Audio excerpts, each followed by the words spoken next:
جب تک جسم کے اندر جان موجود ہے اور آپ ہوش کی حالت میں ہیں نماز معاف نہیں ہے، چاہے آپ بیماری کی حالت میں ہو یا تندرستی کی حالت میں ہو۔ تو بیماری کی حالت میں بھی آپ جس طرح سے سہولت اور آسانی سمجھ سکتے ہیں اسی حساب سے آپ نماز ادا کیجیے۔ بعض دفعہ سوال آتا ہے کہ پیشاب کی تھیلی لگی ہوئی ہو تو پھر کیا کریں گے، کیونکہ پیشاب تو ناپاک ہے، وہ بھی جسم سے نکل چکا ہے، تھیلی کے اندر ہے، تو اب کیا کریں گے، نماز پڑھیں گے یا نہیں پڑھیں گے؟ ایسی حالت میں بھی نماز ادا کی جا سکتی ہے۔ اب مسئلہ یہ ہوتا ہے کہ پیشاب کی تھیلی تو لگی ہوئی ہے، لیکن مریض کو پتہ نہیں ہوتا ہے کہ کب کب پیشاب کے قطرے نکل رہے ہیں، نکلتے رہتے ہیں 5 منٹ 10 منٹ کے اندر۔ تو اب ایسے میں تو پیشاب نکلنے پر وضو ٹوٹ جاتا ہے، تو پھر نماز پڑھیں گے یا نہیں پڑھیں گے؟ اس کا بھی حل ہے۔ اللہ کے پیارے نبی جناب محمد رسول اللہ صلی اللہ علیہ وسلم نے استحاضہ والی عورتوں کو، ماں بہن بھی اس کو سنیں تو ان کا مسئلہ ایک حل ہو جائے گا۔ استحاضہ کا خون کہتے ہیں، عمومی طور پر عورتوں کا جو خون آتا ہے وہ 3 قسم کا آتا ہے۔ ایک حیض کا خون، وہ تو ماہواری سب کو جانتے ہیں۔ دوسرا نفاس کا خون، جو کہ بچہ جنم دینے کے بعد جو خون آتا ہے اس کو نفاس کا خون کہا جاتا ہے۔ ان کے علاوہ ایک اور خون ہے جس کو استحاضہ کا خون کہا جاتا ہے۔ اب یہ خون کب آتا ہے؟ تو جیسے ماہواری ختم ہو گیا اس کے بعد جو زائد خون آتا ہے اس کو استحاضہ کا خون کہا جاتا ہے۔ ماں بہن اس کا خاص خیال رکھیں کہ آپ کی جو عادت ہے،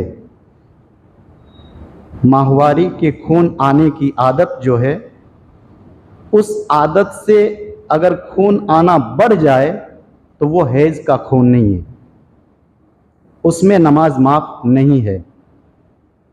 ایک مثال کے طور پر کسی عورت کا اگر خون آتا ہو ہر مہینہ 5 دن، ایک مثال میں دیتا ہوں، ہر مہینہ 5 دن آتا ہو خون، اس میں سے کسی ایک مہینہ کے اندر 5 دن کے اندر وہ خون بند نہیں ہوا، 6 دن بھی آیا، 7ویں دن بھی آ رہا ہے، تو اب اس کو حیض کا خون شمار نہ کریں، بلکہ وہ استحاضہ کا خون ہے اور اس میں نماز معاف نہیں ہے۔ عورتوں کی بہت بڑی غلط فہمیاں ہے کہ جتنا دن خون آتا ہے اتنا دن تک وہ نماز سے رکی رہتی ہے، ایسا نہیں۔ جتنا مدت تک آپ کی عادت ہے خون آنا، اس سے زائد یعنی اس سے زیادہ خون آ رہا ہو تو اس میں آپ پاکی حاصل کریں، غسل کریں، پھر اس کے بعد آپ نماز کے لیے تیار ہو جائیں۔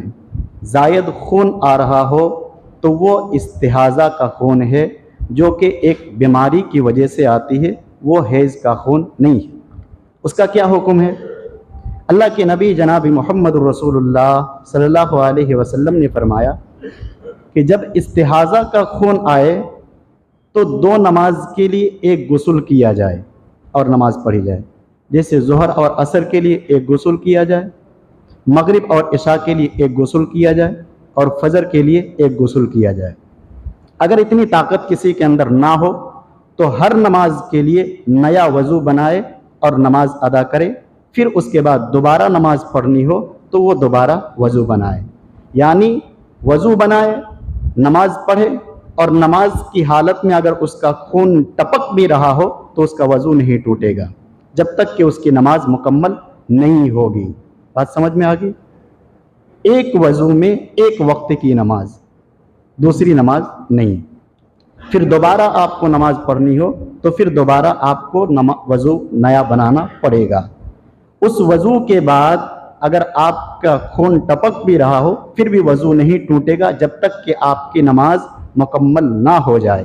اسی حدیث سے محدثین اکرام نے استدلال یہ لیا ہے کہ اگر پیشاب کا مریض ہو، پیشاب ٹپک بھی رہا ہو تو وہ نیا وضو بنائے، اور جب تک اس کی نماز مکمل نہیں ہوگی، اگرچہ اس کے جسم سے پیشاب ٹپک رہا ہو، پھر بھی اس کا وضو نہیں ٹوٹے گا جب تک کہ اس کی نماز مکمل نہ ہو جائے۔ بات سمجھ میں آ گئی؟ تو مریض کے اگر تھیلی لگا ہوا ہو اور پیشاب کے قطرے ٹپک رہے ہو تو وہ وضو بنائے، نماز ادا کرے۔ اگر نماز کے درمیان اس کا پیشاب بھی ٹپک رہا ہو تو پھر اس کا وضو نہیں ٹوٹے گا جب تک کہ اس کی نماز مکمل نہ ہو جائے۔ جیسے ہی نماز مکمل ہو گئی اس کا وضو ٹوٹ گیا، دوبارہ نماز پڑھنی ہو تو پھر دوبارہ اس کو نیا وضو بنانا پڑے گا۔ واللہ عالم بالصواب۔ تو بیماری کی حالت میں نماز ادا کریں۔ امام صاحب، بیماری کی حالت میں کون نماز پڑھتا ہے؟ میں تو کہتا ہوں کہ بیماری کی حالت میں کچھ لوگ زیادہ عبادت کرتے ہیں۔ جی ہاں، ایک شخص کو پرسنل طور پر جانتا ہوں، جب بھی بیمار ہوتا ایک وقت کی نماز نہیں چھوٹتی ہے، اور بیماری ختم نماز بھی ختم۔ تو ایسے لوگ بھی ہیں۔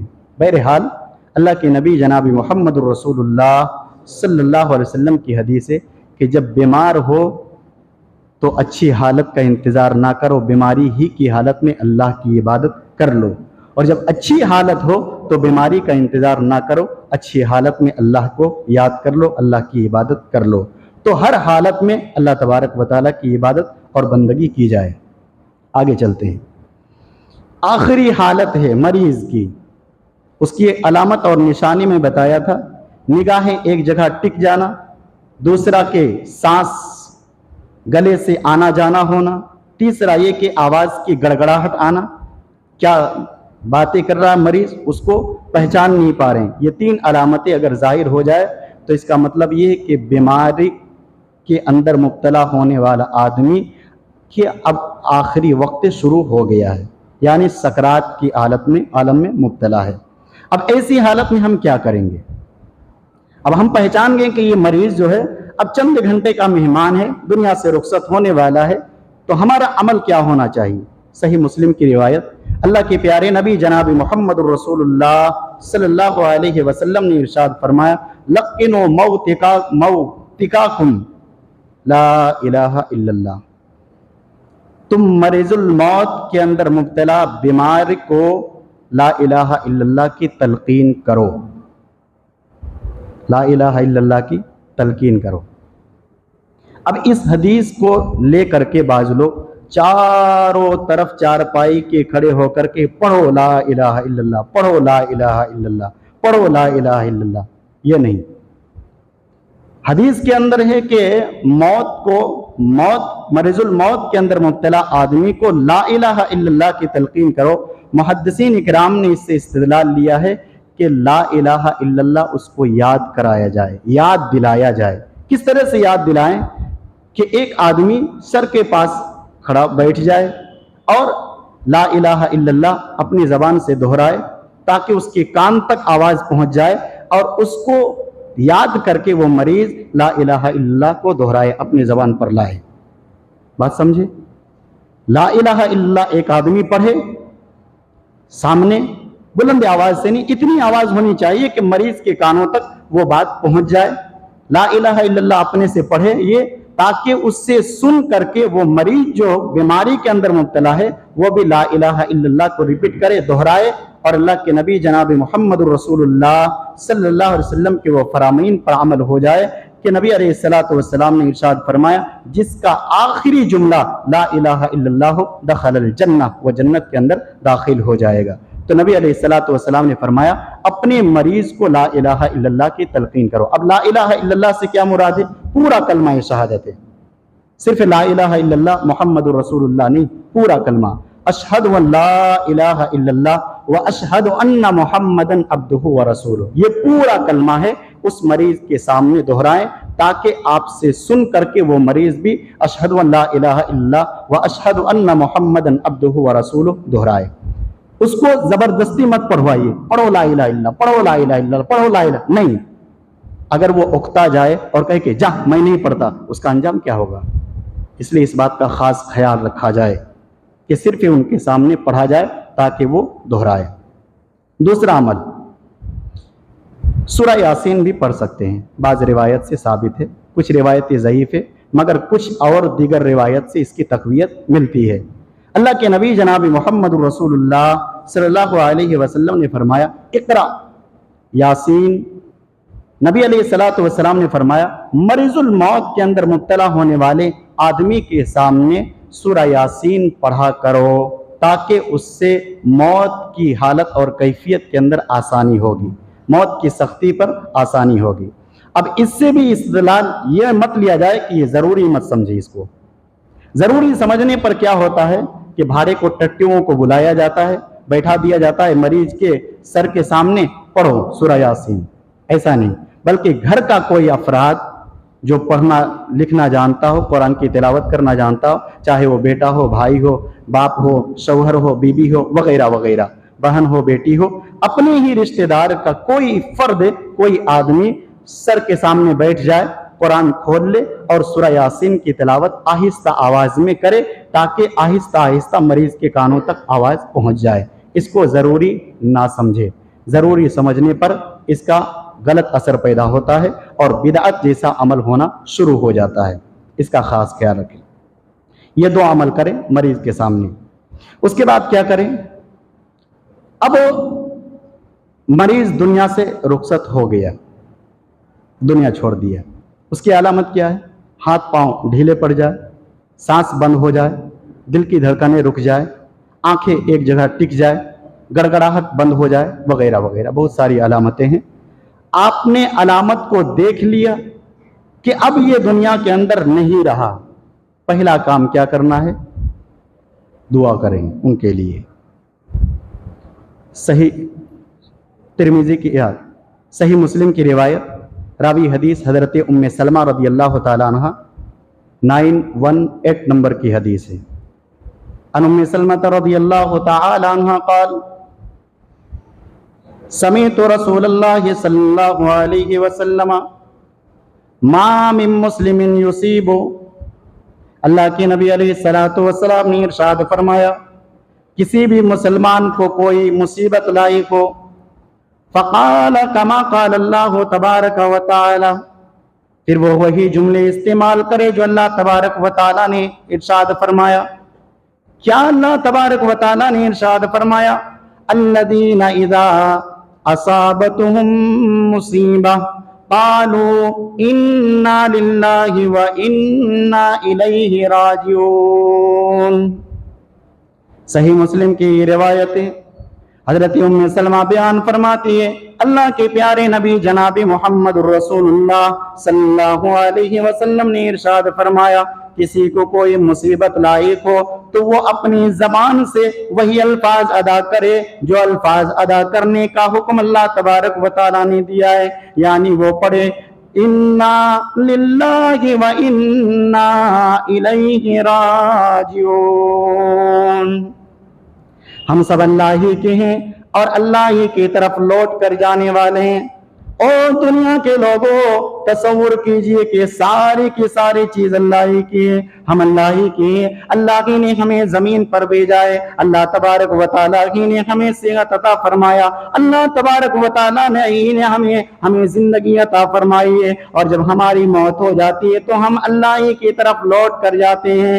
ایک مرنے والے آدمی کے سامنے جب زندہ آدمی اس بات کا اعتراف کرتا ہے یہ تو میت ہے جو دنیا چھوڑ کر کے جا چکا ہے، ہم اس کے صدمے کو برداشت کرتے ہوئے اپنی زبان سے یہ الفاظ ادا کر رہے ہیں اے اللہ ہم سب بھی تیرے ہی لیے ہیں اور تیری طرف ہی لوٹ کر جانا ہے۔ اسی حدیث کے آگے کے جملے ہیں اللہم اجرنی فی مصیبتی واخلفنی خیرا منہ، یہ بھی میت کے وقت پڑھنی چاہیے دعا۔ یہ زیادہ بہتر ہے کہ قریبی رشتہ دار پڑھے، بھائی ہو، بہن ہو، شوہر ہو یا بیوی ہو، بچے ہو یا رشتہ دار ہو، خونی رشتہ دار ہو، ان کے لیے بہتر ہے کہ یہ مکمل دعا کو پڑھیں انا للہ و انا الیہ راجعون، اللہم اجرنی فی مصیبتی واخلفنی خیرا منہ، انا للہ و انا الیہ راجعون، اتنا تو یاد ہے۔ آگے کے جملے بھی یاد کر لیجیے. اللہم اجرنی فی مصیبتی واخلف لی خیرا منہ.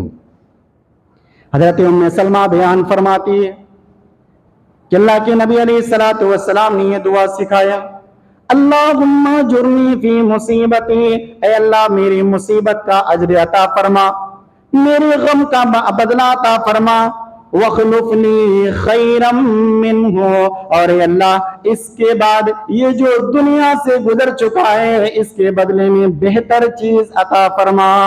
اس دعا کا برکت کیا ہے, اس دعا کا اثر کیا ہے؟ حضرت ام سلمہ بیان فرماتی ہے جب ابو سلمہ کا وفات ہو گیا, اللہ کے نبی علیہ الصلوۃ والسلام کی بتائی ہوئی دعا میں پڑھی, انا للہ و انا الیہ راجعون, اللہم اجرنی فی مصیبتی واخلف لی خیرا منہ.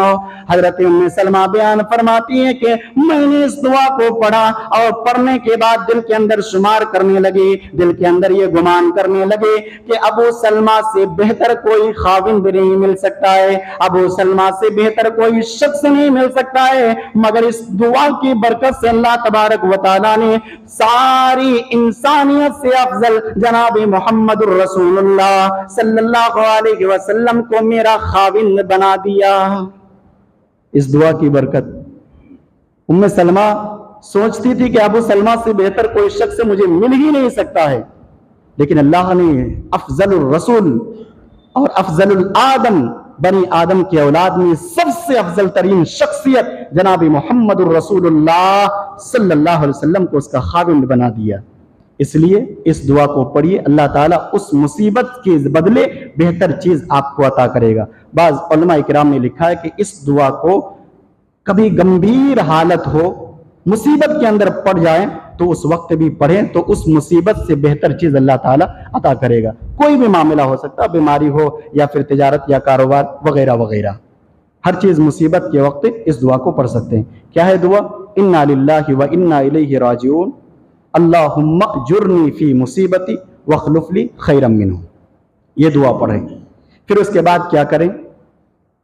میت کے آنکھ بند کر دیں, اگر منہ کھلا ہوا ہو تو اس کو بند کر دیں, ہاتھ پیر وغیرہ سیدھا کر دیں.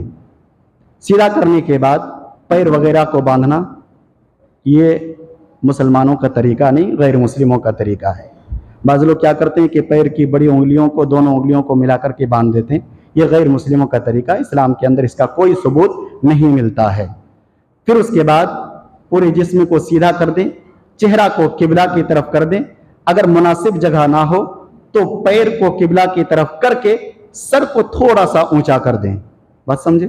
اگر جگہ نہ ہو مناسب جگہ کہ اس کا چہرہ قبلہ کی طرف ہو یا پھر اس کا سر جو ہے دکھن اتر کی طرف ہو, اس سائڈ کے اندر اگر ایسی جگہ مناسب نہیں ہے تو آپ سیدھا سیدھا لیٹا دیں پورا پچھم, اور پچھم کی طرف قبلہ کی طرف پیر کر کے اس کے سر کو تھوڑا سا اوپر کر دیں تاکہ اس کا چہرہ سیدھا قبلہ کی طرف ہو جائے. پھر اس کے بعد پورے جسم کو ایک کپڑے سے ڈھانک دیں, چاہے چادر سے ڈھانکیں یا پھر کسی کپڑے سے ڈھانک دیں, پورے جسم کو ایک کپڑے سے ڈھانک دیں. موت کے یقین ہونے کے بعد چیخنا نہیں, چلانا نہیں, شور نہیں مچانا ہے, اپنے گلے کو نہیں پھاڑنا ہے, کپڑے کو نہیں پھاڑنا ہے, اپنے بال کو نہیں بکھیرنا ہے, دوپٹہ کو اپنے سر سے ہٹانا نہیں. خاص طور پر میں عورتوں سے تلقین کرتا ہوں کہ اس طرح کا کام میت کے سامنے ہرگز نہ کریں. یہ ساری کے ساری چیزیں نوحہ کے اندر ہیں اور نوحہ اسلام کے اندر بالکل مکمل طور پر حرام ہے. جاہلیت کی طرح پکارنا نہیں, چیخنا ہائے افسوس وغیرہ وغیرہ, اس طرح کے جملے استعمال نہیں کرنا ہے میت کے سامنے. اللہ کے پیارے نبی جناب محمد الرسول اللہ صلی اللہ علیہ وسلم نے اس سے تاکیداً منع فرمایا, لہذا اس سے بچیں. ہاں آنسو بہ رہا ہو, آہستہ سے آپ رو رہے ہوں, اس سے کوئی حرج نہیں. اللہ کے نبی جناب محمد الرسول اللہ صلی اللہ علیہ وسلم کے بیٹے سب سے چھوٹا بیٹا جب ابراہیم کا وفات ہو گیا, نبی علیہ الصلوۃ والسلام کی آنکھوں میں آنسو آ گئے. صحابہ اکرام نے سوال کیا, اللہ کے نبی آپ کی آنکھوں میں بھی آنسو؟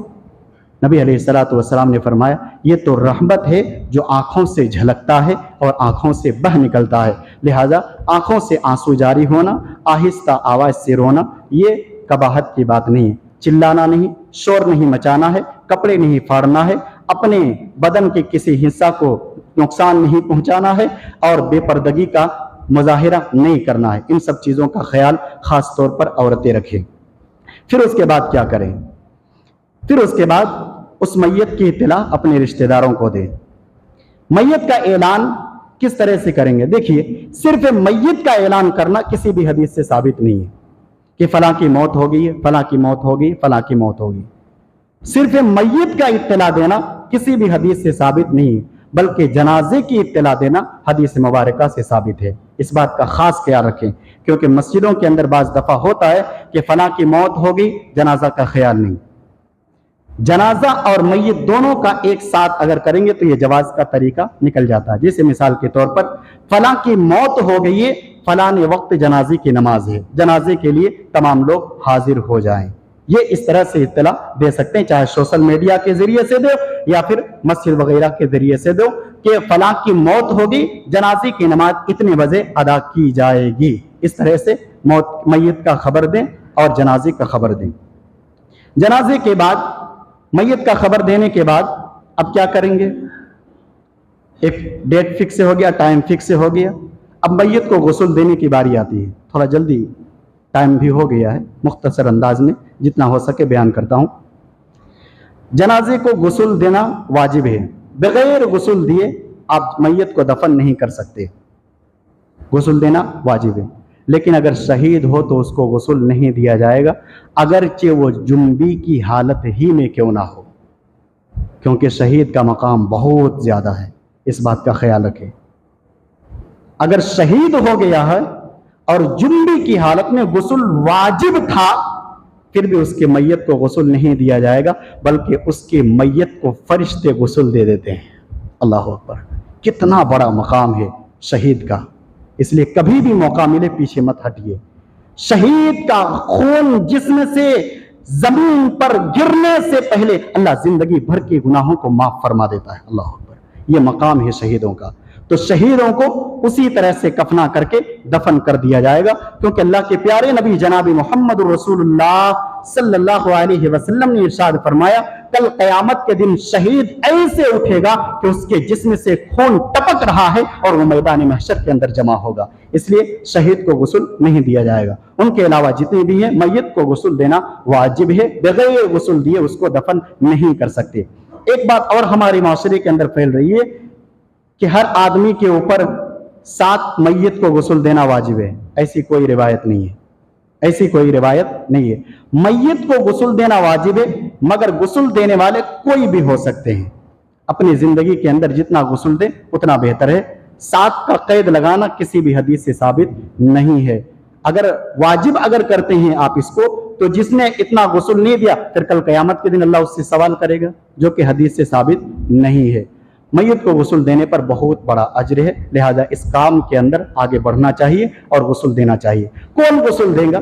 جو قریبی رشتہ دار ہیں ان کا سب سے زیادہ حق ہے کہ وہ میت کو غسل دیں، کیونکہ اللہ کے نبی جناب محمد رسول اللہ صلی اللہ علیہ وسلم کی جب وفات ہوئی، حضرت عمر رضی اللہ تعالیٰ عنہ، حضرت ابوبکر صدیق رضی اللہ تعالیٰ عنہ غسل کے وقت وہاں پر نہیں تھے، کیونکہ وہ جانتے تھے کہ اللہ کے نبی علیہ السلام کا فرمان موجود ہے کہ میت کو قریبی رشتہ دار غسل دے. اس لیے نبی علیہ السلام کو غسل دینے والے حضرت عباس اور حضرت عباس کے بیٹے حضرت علی رضی اللہ تعالیٰ عنہ وغیرہ تھے، جو خونی رشتے کے اندر قریبی تھے. اس حدیث سے معلوم یہ ہوا کہ قریبی رشتہ دار اگر غسل دے تو یہ زیادہ بہتر ہے، جیسے بیٹا ہے، بھائی ہے، باپ ہے، وغیرہ وغیرہ. مرد کو غسل دے، عورت کو غسل دے، اور پردے کا خاص خیال رکھیں. شوہر بیوی کو غسل دے سکتا ہے. جی ہاں، آپ نے صحیح سنا. جو آج معاشرے کے اندر بات پھیلی ہوئی نا کہ نکاح کے بعد طلاق، اب شوہر اس کے جسم کو چھو نہیں سکتا، بالکل غلط ہے. صحیح مسلم کی روایت حضرت عائشہ رضی اللہ تعالی عنہ بیان فرماتی ہے کہ ایک مرتبہ میرے سر کے اندر درد ہوا. جناب محمد رسول اللہ صلی اللہ علیہ وسلم نے فرمایا کیا ہوا؟ کہا کہ ہائے میرے سر کا درد. جملے ہیں صحیح مسلم کی. حضرت عائشہ نے کہا ہائے میرے سر کا درد. نبی علیہ السلام نے فرمایا کیا ہی اچھا ہوتا اسی بیماری میں تو وفات ہو جاتی. اب حضرت عائشہ نے کہا کہ اللہ کے رسول آپ تو یہی چاہتے ہیں کہ میں دنیا سے گزر جاؤں؟ عورتوں کا یہ شوبہ. نبی علیہ السلام نے جب فرمایا کہ کیا ہی بہتر ہوتا کہ تم اسی درد میں وفات پا جاتی. ہاں آپ کو تو یہی چاہیے کہ میں مر جاؤں, میں دنیا سے رخصت ہو جاؤں. اللہ کے نبی علیہ السلام مسکرائے اور فرمائے کہ نہیں, کیا بہتر ہوتا کہ میری زندگی میں تو وفات پا جاتی, میں تجھے غسل دیتا, تجھے کفن پہناتا, تیرا جنازے کی نماز پڑھاتا اور میں اپنے ہاتھوں سے تجھے قبر کے اندر اتارتا. اللہ اکبر. کتنی بڑی سعادت کی بات ہے کہ جناب محمد رسول اللہ صلی اللہ علیہ وسلم نے خود حضرت عائشہ سے فرمایا کہ کیا ہی بہتر ہوتا میری زندگی میں تو وفات پا جاتی تو میں تجھے غسل دیتا, میں تجھے کفن پہناتا, میں تیرے جنازے کی نماز پڑھتا اور میں تجھے قبر کے اندر اپنے ہاتھوں سے اتارتا. معلوم یہ ہوا کہ شوہر اپنے بیوی کو غسل دے سکتا ہے, اس کا طلاق نہیں ہوتا ہے. بیوی بھی اپنے شوہر کو غسل دے سکتی ہے. جی ہاں, صحیح آپ نے سنا, صحیح طبرانی کی روایت ہے. حضرت ابوبکر صدیق رضی اللہ تعالیٰ عنہ جب وفات ہو گئے تو ان کی بیوی حضرت زینب رضی اللہ تعالیٰ عنہ نے اپنے شوہر حضرت ابوبکر صدیق رضی اللہ تعالیٰ عنہ کو غسل دیا. پتہ یہ چلا کہ شوہر بھی اپنی بیوی کو غسل دے سکتا ہے, بیوی بھی اپنے شوہر کو غسل دے سکتی ہے, اس میں کوئی حرج نہیں ہے. غسل دینے کا کیا طریقہ ہے؟ وقت بہت زیادہ ہو گیا, آئندہ انشاءاللہ یہاں سے لے کر کے آگے تک, کیونکہ چھوٹا دن ہے, مناسب نہیں ہے زیادہ ٹائم لینا.